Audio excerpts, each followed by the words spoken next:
वालेकुम वरहमतुल्लाहि वबरकातुहू। नहमदुहु व नुसल्ली अला रसूलिहिल करीम, अम्मा बाद। मोहतरम दोस्तों और बुज़ुर्गों, ज़कात से मुताल्लिक़ हमने बहुत सारी फ़जीलतें सुनी हैं। ज़कात ना अदा करने पर बहुत सी वईदें सुनी कुरान और हदीस की रोशनी में। अब चूँकि बहुत सारे मसाइल हैं ज़कात से मुताल्लिक़, इसलिए आज हम मुकम्मल वक्त मसाइल को समझने में लगाएंगे। हमारी कल जो बात हो रही थी वो सोना और चांदी का निसाब समझने के बारे में और उनकी ज़कात कैसे निकाली जाए उसको हम समझ रहे थे। फिर से दोहरा लेते हैं। अक्सर हम में से लोगों के पास सोना होता है, चांदी होती है, तो सोने की जो ज़कात निकलेंगी, अगर सिर्फ सोना हो तो 7.5 तोला सोना होना ये ज़कात निकालने के लिए, ज़कात वाजिब होने के लिए ज़रूरी है। अगर 7 तोला सोना है और उसके अलावा कुछ भी नहीं है तो ज़कात वाजिब तो नहीं होती। अलबत्ता कोई अपनी तरफ से निकालना चाहे उस 7 तोले पर तो अच्छी बात है।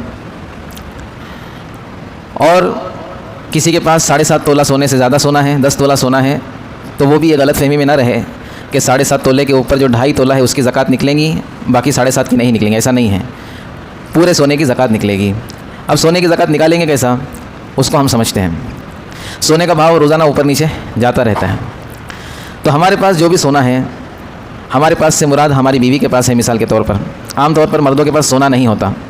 मर्दों के पास जो सोना होता है वो बिस्किट वगैरह की शक्ल में होता है, तो वो भी इसको समझ सकते हैं कि हम अपना सोना तुलवा लें।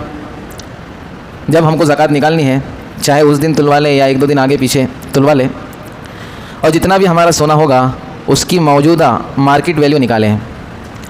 कि मिसाल के तौर पर हमने फ़िक्स की थी कि 15 रमज़ान को ज़कात निकालेंगे, तो हमने सोना तुलवा लिया। अब 15 रमज़ान जो भी तारीख को आए अंग्रेज़ी के एतबार से, उस दिन हम भाव देखेंगे कि सोने का भाव है कितना।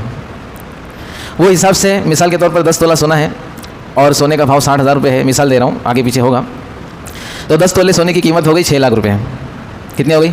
6 लाख रुपये हो गई। अब 6 लाख को कैलकुलेटर पे हम डालें कि 6 लाख रुपये, और उसको तकसीम करें, डिवाइड करें, डिवाइड बाय 40, उसको तकसीम करें 40 से। कितने से? 40 से। 6 लाख रुपये लिखे, उसको तकसीम करें, डिवाइड करें 40 से। जो भी अमाउंट नीचे आती है डिवाइड होने के बाद उतनी ज़कात निकाल दें। जैसे मिसाल के तौर पर 10 लाख रुपये है, उसको हम डिवाइड करेंगे, डिवाइड बाय 40, तो उसकी जो कीमत हो जाएंगी वो हो जाएंगी 25,000 रुपये। कितनी हो जाएंगी? 25 से होंगी ना। 1 लाख पे 2.5 हज़ार, 10 लाख पे 25,000 रुपये हो जाएंगी। अब ये 25,000 रुपये हो जाएंगी हमारी ज़कात, और परसेंटेज के हिसाब से ये हो जाएगा 2.5%, 2.5% हो जाएगा परसेंट के हिसाब से। तो आसानी से हमने समझ लिया, जिसके पास भी सोना है वो अपने सोने को तुलवा ले, तुलवाने के बाद उसकी वैल्यूएशन निकाले, जितनी वैल्यूएशन होगी उसके ऊपर 2.5% यानी 40वां हिस्सा डिवाइड बाय 40 करके उसको ज़कात निकाल देवे। ये हो गया सोने का सीधा साधा हिसाब। चांदी अगर किसी के पास है तो वो होनी चाहिए कम से कम 52.5 तोला। अगर 52.5 तोला चांदी है तो ज़कात वाजिब हो जाएंगी। 52.5 तोला से कम है तो वाजिब नहीं होंगी। लेकिन एक आदमी के पास सोना भी है, चांदी भी है, कैश भी है, तो चांदी 52.5 से कम भी रहेंगी तो उसके ऊपर भी जब ज़कात निकालेंगे तो उसको भी उसमें शुमार कर लेंगे हम। जैसे बहुत सारी औरतें होती हैं, उनके पास 7.5 तोला सोना तो नहीं होता, कम होता है, थोड़ी सी चांदी होती है, 5-10 तोला, पैर की पायल वगैरह होती है। अब वो पायल पहनना चाहिए, पहनकर बाहर जाना चाहिए, वो अलग मसाइल है। ये बता रहा हूँ कि समझो है उसके पास। और औरतों के पास माशाल्लाह कुछ ना कुछ शौहर जेब खर्ची के लिए कुछ देता है, पैसे बचते हैं, तो 20-25 हज़ार रुपये पैसे भी बचे हुए उसके पास। ये कुल मिला के 1.5-2 लाख रुपये हो रहा है मिसाल के तौर पर। अब उसके ऊपर ज़कात तो वाजिब हो गई क्योंकि वो 52.5 तोला चांदी के वक़्त हो गया, तो अब इस पर भी ज़कात निकाली जाएंगी। लेकिन चांदी का मसला ऐसा है कि 52.5 तोला चांदी है, उसका भी मौजूदा एतबार से रेट निकाल लें, उसको भी तुलवा लें, और फिर उसके अंदर भी जो भी अमाउंट आएंगी उसको डिवाइड बाय 40 करके ज़कात निकाल दें, तो सोना और चांदी का मसला हल हो गया। अब यहाँ पर समझने की 2 बातें हैं। एक तो यह कि हम में से अक्सर लोग ये पूछते हैं कि सोना तो अक्सर औरतों के पास होता है, तो वो ज़कात जो निकलेंगी, जो निकाली जाएंगी, वो शौहर निकालेगा या बीवी निकालेंगी? शौहर निकालेगा या बीवी निकालेंगी? अक्सर लोग तो माशाल्लाह ऐसा है कि ये सवाल पूछते ही नहीं है, शौहर अपना हिसाब करता है, उसमें बीवी का भी हिसाब जोड़ लेता है और अपनी तरफ से निकाल देता है। लेकिन मसले के एतबार से देखा जाए तो जिसकी मिल्कियत होती है जिस माल पर, उसी के ऊपर ज़कात वाजिब होती है। शौहर निकाल रहा है ये उसका एहसान है, निकाल सकता है, बहुत अच्छी बात है, निकालना चाहिए। लेकिन एक शौहर कहे कि मेरे पास नहीं है, मैं कहाँ से निकालूँ, सोना तो तेरा है। ऐसे बाज़ घर होते हैं जिसमें तेरा मेरा चलता है, बाज़ घर होते हैं जिसमें सब साथ में चलता है, बाज़ घर होते हैं जिसमें तेरा मेरा चलता है। तो जिसमें तेरा मेरा चलता है तो उसमें झगड़ने की ज़रूरत नहीं है। शरीयत ने कहा है जिसकी चीज़ है वही ज़कात निकालेगा, उसी के ऊपर वाजिब है। अगर शोहर निकाल देता है तो उसका एहसान है, लेकिन शोहर पे प्रेशर नहीं कर सकते कि तुम ही निकालो मेरी ज़कात, ऐसा नहीं है। अब सवाल ये पैदा होता है कि बीवी कहाँ से ज़कात निकालेंगी, वो थोड़ी कमाने जाती है। तो एहसान का मामला शोहर कर देवे, निकाल देवे, लेकिन नहीं निकालने का, ये भी ढीठ है एकदम, मैं निकालूंगा ही नहीं। तो उसूली एतबार से यह है कि जो भी चीज़ की ज़कात है वो चीज़ के ज़कात देने के लिए हमारे पास अमाउंट नहीं है तो उसको बेच कर निकालना ज़रूरी है।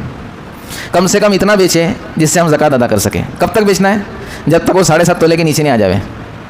हमारा कोई आमदनी का ज़रिया भी नहीं है और हमारे पास कोई चीज़ भी नहीं है कि हम ज़कात उससे निकाल सकें, तो उस वक्त तक हम बेचते रहेंगे हर साल या एक बार कि वो 7.5 तोले के नीचे आ जाए। 7.5 तोले के नीचे आ गए तो ज़कात तो वाजिब नहीं रही।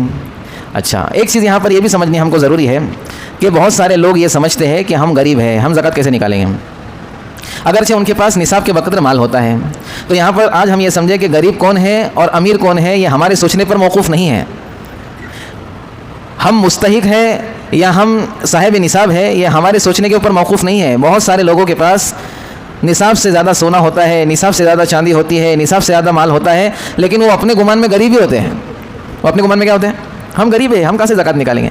अरे जब तुम्हारे पास ये चीज़ें आ गई ना तो अल्लाह ताला कहते हैं तुम गरीब नहीं हो, ये तो तुम खुद सोच रहे हो तुम गरीब हो, लेकिन अल्लाह रब्बुल इज़्ज़त की नज़रों में तुम खुद जो है साहिब निसाब बन चुके हो। बहुत सारे ऐसे लोग हैं जो ज़कात हमेशा से लेते चले आ रहे हैं। पहले छोटे बच्चे थे, कमाने का कोई ख़ास ज़रिया नहीं था, शौहर काम नहीं करता था, या करता था तो 19-20 होता था, कभी काम मिल जाता था, कभी नहीं मिलता था। अभी माशाल्लाह बच्चे जवान हो गए, पढ़ लिख कर कुछ लायक बन गए, या बगैर पढ़े लिखे कोई ऐसा धंधा बिजनेस करने लगे कि जिससे अच्छी खासी अर्निंग हो रही है। माशाल्लाह सब ठीक ठाक चल रहा है और बच्चे ऐसे हैं जो माँ बाप को देख भी रहे हैं, हर ज़रूरत को पूरी भी कर रहे हैं, लेकिन बेचारे वो माँ बाप ज़कात लेने से रुक नहीं रहे। हर साल जो है जो देता था उसके पास आ रहे हैं, भाई ज़कात दो। अरे भाई तुम्हारे बच्चे अभी काम धंधे पे है, तुमको अच्छी तरह वो तुम्हारी जो है देखभाल कर रहे हैं, अब तुम ज़कात क्यों ले रहे हैं? पहले से लेते हैं ना हम लोग। ये कोई सवाल का जवाब नहीं हुआ। जिसके हालात बदल गए अल्लाह की नज़रों में वो खुद ज़कात देने वाला बन जाता है, उसके लिए ज़कात लेना जायज़ नहीं है। ये ज़कात का माल अगर उन लोगों ने बगैर इस्तेहकाक के लिया तो उनको ज़रूर इस ज़कात के माल से नुकसान होगा। ज़कात का माल अगर हमारे अच्छे माल में मिल जाए तो हमारा वो माल बर्बाद कर देगा। समझ में आ रही बात? इसीलिए जो लोग पहले से ज़कात लेते चले आ रहे हैं उन्होंने अपना हक़ समझ लिया है, वो इस बात को समझे कि उनका अब हक़ नहीं है। अगर वो खुद देने के लायक हो गए हैं तो देने वाले बने, ना कि लेने वाले बने। तो सोने और चांदी की जो ज़कात का मसला है वो आज हमने बिल्कुल अच्छी तरह से समझ लिया। अब एक और मसला समझते हैं और बात को ख़त्म करते हैं। आम तौर पर हम में से जो लोग हैं वो नौकरी पेशा लोग हैं, वो जॉब करते हैं, किसी कंपनी में जॉब करते हैं, किसी की दुकान पे जॉब करते हैं, मुख्तलिफ़ जॉब्स हैं, मुख्तलिफ़ नौकरियाँ हैं, वो हम में से अक्सर लोग करते हैं। तो इनके लिए ज़कात निकालने की क्या तरतीब होगी वो समझना बहुत ज़रूरी है। बहुत सारे नौकरी पेशा लोग ये समझते हैं कि हमारे पैसों पर तो साल गुजरता ही नहीं, तो हम पर ज़कात कैसे वाजिब होंगी। जैसे मिसाल के तौर पर एक आदमी को महीने की 30,000 रुपये तनख्वाह है, उसकी सैलरी 30,000 रुपये है, उसको वो सैलरी आती है महीने की 1 से लेकर 5 तारीख के बीच में, और उसके अखराजात के अंदर वो 10-12 तारीख तक निपट जाती है। उसके पास कुछ भी नहीं बचता, थोड़ा बहुत बचता होगा, बाद लोगों के पास कुछ भी नहीं बचता। ये तरतीब पूरा साल चलती रहती है, ये तरतीब पूरी साल चलती रहती है। अब वो माशाल्लाह अपने घर में अपने बीवी बच्चों के साथ खर्चा पानी एकदम खुशहाली से है, किसी के सामने हाथ भी नहीं फैला रहे, उनका अच्छे से चल रहा है। लेकिन क्या इन पर ज़कात वाजिब होगी कि नहीं होगी? तो इसका बहुत सिंपल सादा तरीका सुन ले, समझ ले, इंशाल्लाह पूरी ज़िंदगी काम आएगा। हमारे दिल में जो सवाल थे ना वो एकदम निकल जाएंगे, ख़त्म हो जाएंगे। जो लोग नौकरी पेशा हैं उन लोगों ने साल में अपनी एक तारीख फ़िक्स करनी है। जैसे मैंने शुरू में बताया था कि रमज़ान है तो रमज़ान की तारीख फ़िक्स कर लें। बहुत सारे लोग महीना तो फ़िक्स कर लेते हैं कि चल हम लोग रमज़ान में ज़कात निकालते हैं, तारीख फ़िक्स नहीं करते। ये भी गलत है, महीने के साथ तारीख भी फ़िक्स करना है। मिसाल के तौर पर एक नौकरी पेशा शख्स ने 15 तारीख अपनी फ़िक्स कर ली कि मैं 15 रमज़ान को अपनी ज़कात निकालूंगा। अब जो है उसको 30-40 हज़ार रुपये तनख्वाह है, जो 52.5 तोला चांदी के निसाब को पहुंच जाती है लगभग। अब वो ये देखेगा कि 15 रमज़ान को मेरे जो खर्च वगैरह सब हो गए, उसके अलावा मेरे पास कुछ बचा है क्या, वो हर साल देखेगा। ज़रूरत से ज़्यादा मेरे पास क्या चीज़ है जिसके ऊपर ज़कात वाजिब होती है, मेरे पास सोना चांदी पड़ा है क्या, मेरे पास कैश पड़ा है क्या। अच्छा, एक बात तो जहन में रख ले कि जो मिडिल क्लास लोग हैं हमारे जैसे, उनके बैंक में कुछ ना कुछ तो पैसा हमेशा रहता ही है। 30,000, 40,000, 50,000, 1 लाख, 1.5 लाख, ये थोड़ा बहुत तो रहता ही है आजकल, ये नॉर्मल बात हो गई है। तो वो देखेगा। अच्छा, दूसरी बात, बहुत सारे लोगों का पीएफ भी होता है, पीएफ का भी अमाउंट एक जगह पर होता है। बहुत सारे लोग आज के ज़माने के हिसाब से LIC के अंदर पे पैसा टैक्स बचाने के लिए रखते हैं। वो सब मसाइल बाद में आएंगे, मैं सिर्फ बता रहा हूँ किधर किधर आदमी का होता है। फिर आजकल लोगों के ऊपर शेयर मार्केट का बहुत सवार है, हर आदमी इन्वेस्टमेंट कर रहा है शेयर मार्केट में, कुछ ना कुछ उसने शेयर लेके रखा है, 5,000 के, 10,000 के, 20,000 के, 30,000 के, कुछ ना कुछ तो उसके डीमेट अकाउंट के अंदर शेयर वगैरह है। हर आदमी का मसला ही है, इल्ला माशाल्लाह जो बेचारा बहुत पुराना होगा वो नहीं कर रहा होगा आजकल, लेकिन सब लोग कर रहे हैं। तो देखें सैलरी वाला आदमी कि आज की तारीख में 15 तारीख को ये सब मिला के मेरे पास कितना पैसा है ज़रूरत से ज़्यादा। तो मालूम पड़ा उसके पास 15 तारीख को 50,000 रुपये है। अब वो हर साल चाहे वो 15,000 रोलिंग में हो, फ़ौरन ख़त्म होने वाले हो, ख़त्म हो जाते हो, आते जाते हो, हर माल पे साल गुजरना ज़रूरी नहीं है, निसाब के ऊपर साल गुजरना ज़रूरी है। ये बात जुमला ध्यान में रखें, हर माल पे साल गुजरना ज़रूरी नहीं तो फिर तो ऐसा किसी के ऊपर ज़कात वाजिब ही नहीं होगी। एक आदमी क्या करेगा, उसकी तारीख 15 तारीख फिक्स है मिसाल के तौर पे, तो उसके पास 15 तारीख से पहले 13 तारीख तक ही उसके पास 5 लाख रुपए हैं। तो क्या करेगा, 13 तारीख को जाएगा सोना खरीद लेगा, 13 तारीख को जाके करेगा सोना खरीद लेगा। 13 तारीख हो गई, 15 तारीख आई, तो सोने पे का साल गुजरा अभी तक मेरा, ऐसा बोलेगा। फिर अगले साल तक वो सोने को रखेगा, 13 तारीख को जाके उसको कैश कर लेगा, बोले मेरे कैश के ऊपर कहाँ साल गुजरा। तो ऐसा तो ज़िंदगी भर उसके पास करोड़ों रुपए रहेंगे, उसके ऊपर ज़कात ही वाजिब नहीं होगी। अरे समझ रहे हैं ना बात को। तो हर माल के ऊपर साल गुजरना ज़रूरी नहीं है, निसाब के ऊपर साल गुजरना ज़रूरी है। तो सैलरी वाले बहुत आसानी के साथ ये तरतीब बना लेंगे तो उनकी ज़कात निकलेंगी। मिसाल के तौर पर 15 तारीख को उनके हाथ में कुछ नहीं है, ना उनके डीमेट अकाउंट में कुछ है, ना उनके अकाउंट में कुछ है, तो उनके ऊपर ज़कात वाजिब नहीं है। अभी अगले साल देखेंगे, ये साल तो गुजर गया, ये निसाब से बाहर चले गए। अब जब निसाब से बाहर चले गए, अब डायरेक्ट उनका नंबर अगले साल आएगा। अब अगले साल फिर देखेंगे 15 तारीख को कि मैं साहिब निसाब हूँ कि नहीं हूँ, अगर है तो ज़कात निकालेंगे, नहीं है तो नहीं निकालेंगे। कितना सिंपल है मसला। तो सैलरी वाले इस तरह करें, कंफ्यूज ना हो कि मेरे हर सैलरी पे तो साल नहीं गुजरा, कैसा निकालूँ। तो इस तरह से तरतीब बनाए, साल की एक तारीख फिक्स करें, उस तारीख को हमारे पास जो भी कुछ है उसके ऊपर ज़कात निकालें। मिसाल के तौर पर एक आदमी साहिब निसाब है और उसके पास कहीं से एक दिन पहले माल आ गया, उसकी ज़कात निकल रही थी 5 लाख रुपये के ऊपर, और एक दिन पहले उसके पास 2 लाख रुपये आ गए और इसकी तारीख आ गई। अब ये साहिब निसाब है तो वो 2 लाख इसमें इंक्लूड होंगे और उसकी ज़कात निकलेंगी। मिसाल के तौर पर एक आदमी, उसके ऊपर 5 लाख रुपये की ज़कात निकल रही थी 2 दिन के बाद, और 2 दिन पहले उसको एक ऐसी ज़रूरत आ गई जिसकी वजह से उसका 1 लाख रुपये खर्च हो गया। हॉस्पिटल का कोई मसला आ गया, बच्चे की फ़ीस का अचानक में कोई मसला आ गया, या कोई भी ऐसी ज़रूरत की चीज़ उसको पेश आ गई।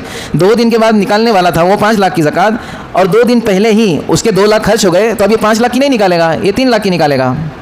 उसी तरह 2 दिन पहले इसके पास कहीं से आ गए तो 2 दिन के अंदर उसकी भी ज़कात इसको निकालनी पड़ेगी। समझ में आ रही बात। यानी जिस दिन हमारे ऊपर ज़कात वाजिब हो रही है उस दिन का एतबार होगा कि उस दिन हमारे पास क्या क्या है, उस दिन हम देखेंगे कि हमारे पास क्या क्या है। अगर कम है तो कम की निकलेंगी और ज़्यादा है तो ज़्यादा की निकलेंगी। मालूम हुआ हर चीज़ पर साल गुजरना ज़रूरी नहीं है, निसाब पर साल गुजरना ज़रूरी है। अच्छा, जो मैंने अभी मसला बताया इसमें बाद लोग कंफ्यूज भी होंगे, तो और एक चीज़ बता देता हूँ।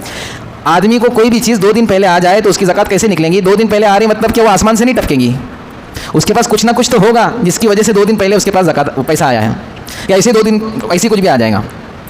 समझ में आ रही है। ऐसे तो खाली लॉटरी लगती, ऐसे तो क्या होती, और लॉटरी के ऊपर तो ज़कात है ही नहीं, हराम चीज़ है, वो पूरा सदका करना पड़ेगा। ऐसे तो खाली लॉटरी लगती है, लेकिन 2 दिन पहले उसके पास आया है, यानी कुछ ना कुछ, कहीं ना कहीं कुछ ना कुछ तो उसके पास होगा। समझ में आ रही बात। या फिर मिसाल के तौर पर बड़ा डॉक्टर है वो, और उसने ऑपरेशन कर दिया और फ़ौरन 2 लाख रुपये उसके पास आ गए, तो ये उसके निसाब में शुमार हो जाएगा। डॉक्टर लोग को जा सकते इतने जल्दी, बाकी मुश्किल है। समझ में आ रही बात। तो 2 लाख रुपये आ गए उसके पास, अब वो आज उसकी ज़कात निकालने का दिन है, आज वो पूरे माल की ज़कात निकालेगा। तो ये सैलरी वालों का भी हमने समझ लिया। अभी इंशाल्लाह हम कल तिजारत वालों का, बिज़नेस वालों का, कारोबार वालों का, जिसकी अंधी कमाई है, उसका हम इंशाल्लाह निसाब और उसकी तरतीब सुनेंगे इंशाल्लाह। अल्लाह रब्बुल इज़्ज़त हम सबको कहने सुनने पर अमल की तौफीक दे। सुभान अल्लाह।